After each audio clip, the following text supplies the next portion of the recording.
Hello and welcome to Vidya Embedded channel. In the last tutorial, I have shown you how to use the user push button using polling method and also show you how to reduce the switch debouncing effect by introducing a short delay. So in this tutorial, I am going to show you how to detect the external interrupt using the same push button. Let's get started. Now go and open the Cube IDE and so close this whole project. Now right click here, go to new and then click on STM32 project. Here we need to select the part number. So I'm using STM32 G071RB. So I'm using G071RB T6. Click on next, and here we need to provide the project. So I'm going to give it as button underscore interrupt. Click on next, and then click on finish.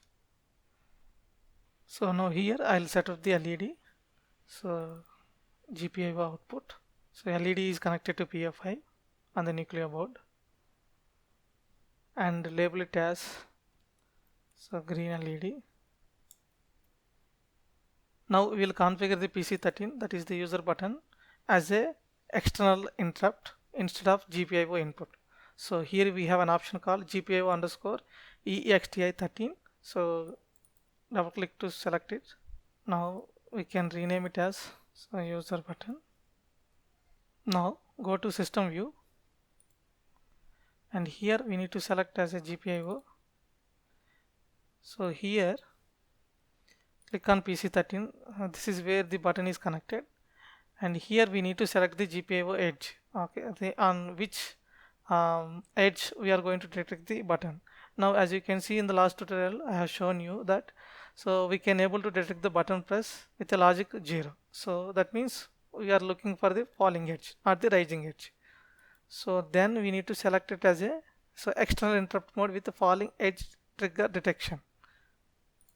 Select this, and then in the NVIC, here in the NVIC tab, and then enable the EXTI line from 4 to 15 interrupts. So what we have done here is, we need to make the external interrupt with the falling edge detection, because on the nuclear board when we press the button we will get the logic 0, and then here we are enabling the EXTI line. And so we will also change the preemption priority from 0 to 1. So to change that, here on the right side in the system view tab, so double click on this NVIC, and then here select the EXTI line 4 to 15 interrupts, and then here you change the priority to 1.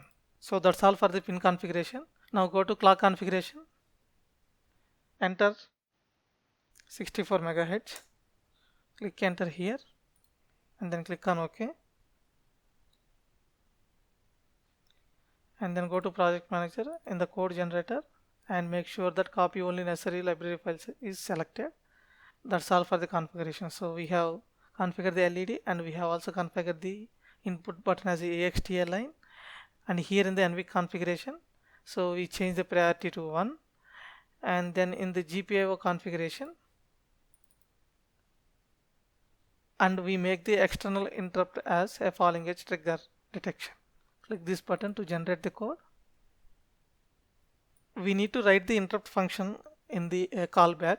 So to know the what is the callback for the external interrupt, so we need to go to drivers, and then go to STM32G0 hall driver, expand the source, and double click on the GPIO.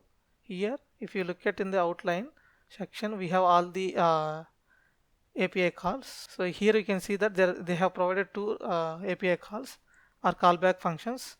One is for rising edge callback, and the other one is for falling edge callback. And you can see here before the function they have declared it as a weak.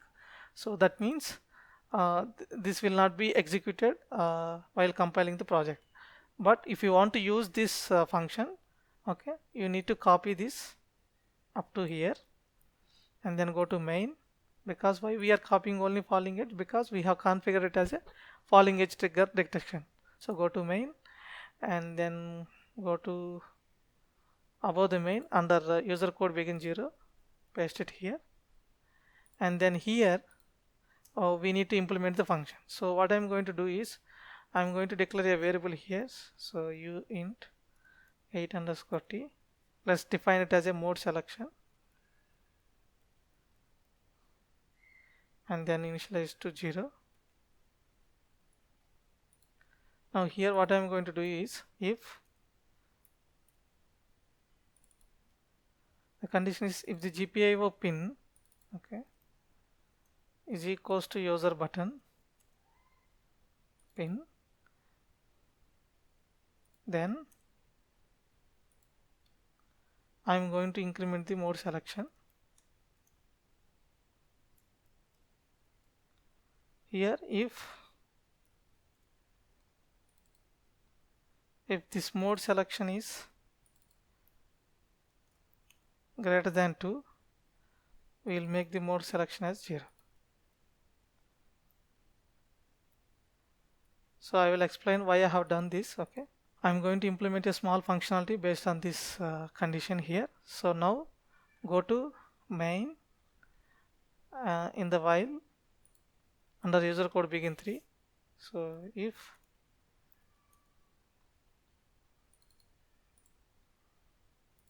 mode selection is equals to 0, then here we are going to toggle the onboard LED. So to toggle the onboard LED, we need to call hall underscore GPIO toggle pin. So first is the green LED port, and the second parameter is the green LED pin. So we will toggle the LED with a delay of, let's say, 500 millisecond, and then else if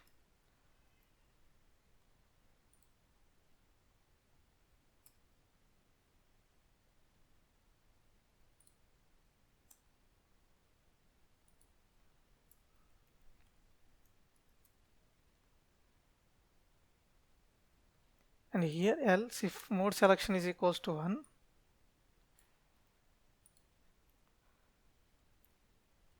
so we will turn off the LED. So to turn off the LED, so we need to call the hall underscore GPIO right pin, and here you need to provide the first parameter as the port, that is LED port, second parameter as a LED pin, and the state we want to turn off the LED. So GPIO underscore pin underscore reset,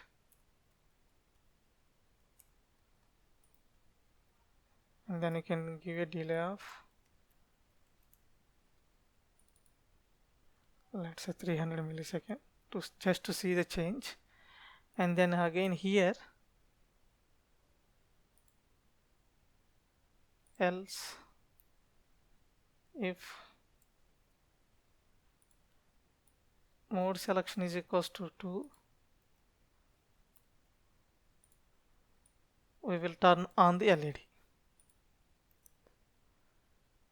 So instead of reset, we will set it with a delay of 300 milliseconds. So here basically what I am doing is, so whenever we press the button, okay, then the microcontroller detects that as a external interrupt, then immediately this callback will be called.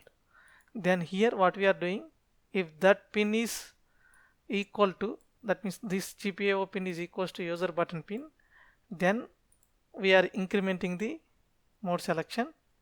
And then if this mode selection is greater than 2, again we are keeping the mode selection as a 0.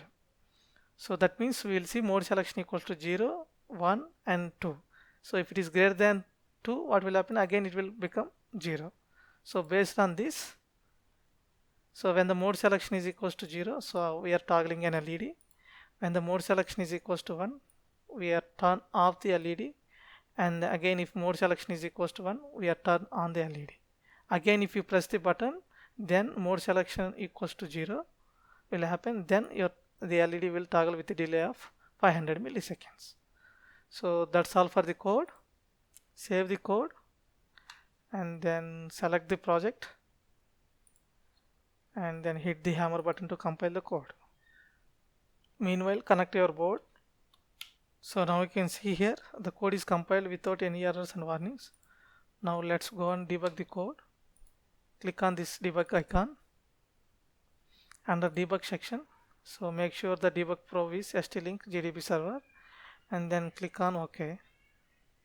Now, so if you want to check whether the interrupt is really working or not, so go to the callback function and then here put a breakpoint.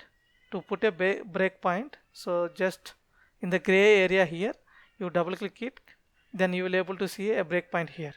Now click on the resume button to upload the code onto the Nucleo board. So now go and press the user button on the Nucleo. Then if everything is working properly, then the microcontroller execution will come here and then the execution will pass. Let's see for that. Now I am pressing the button. Now you can see here, now control is comes here and then it is pass. So now you can also see here in the left hand side in the project explorer window, you can see now currently we are at the execution of hall underscore GPIO underscore exta falling callback. So that is true. Now remove the breakpoint here and then again click on the resume button to upload the code onto the board. Now we can observe that, so by default without pressing the button, so you'll able to see that the onboard LED blinks with a delay of 500 millisecond. Press the button to turn off the LED, again press the button to turn on the LED, again press the button to toggle the LED. That's all for this tutorial. Thanks for watching it. If you like this video, please subscribe to my channel.